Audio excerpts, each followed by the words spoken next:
Well, in the Middle East, Iraq and Iran had just signed a ceasefire ending the 8-year Iran-Iraq War, which was instigated by Iraqi ruler Saddam Hussein so he could have more oil-producing territories. After the ceasefire and following negotiations, relations seemed to be going well, but as it turned out, Saddam Hussein wasn't done failing at conquering other countries.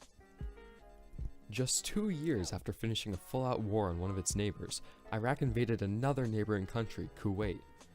Hussein accused Kuwait of siphoning the oil produced near South Iran.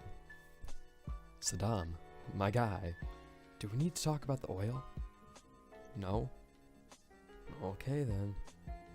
Hussein also claimed that Kuwait was an artificial state created from Iraqi land by Western colonists, which is absolute BS when you think about it, since Iraq was created after Kuwait was, by Britain, a Western colonialist country. Anyways, pretty much no one liked that Iraq kinda just devoured Kuwait, so the Saudi Arabian king and other Middle Eastern countries called for help.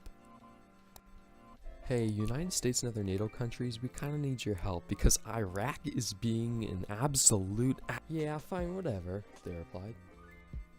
So, starting on August 8th, 1990, American fighter planes started to stockpile in Saudi Arabia under the title Operation Desert Shield.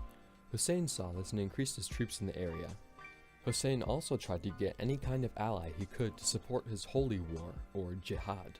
He went to Palestine and said, "Hey guys, I know you want the Holy Land back from the Jews, come on, let's take the Holy Land back together." But they said, "No, actually you guys suck, no thank you." At this point, the UN had to do something. They stepped in and said something so revolutionary, so outrageous, so unheard of that it fundamentally changed the course of the war. Stop. Oh yeah, they also brought a bunch of troops. With guns. And planes. Also with guns. Operation Desert Storm was a go. The idea was to minimize ground combat and maximize air combat, where the UN's technology was most proficient.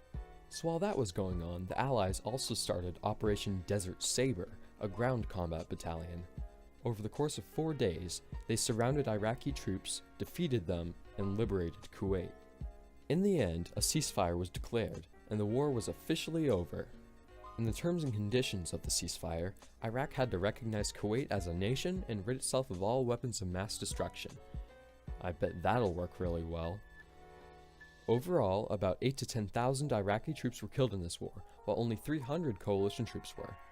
Saddam Hussein was not taken out of power, which will cause some trouble later, but that's another story for another time. Thanks for watching.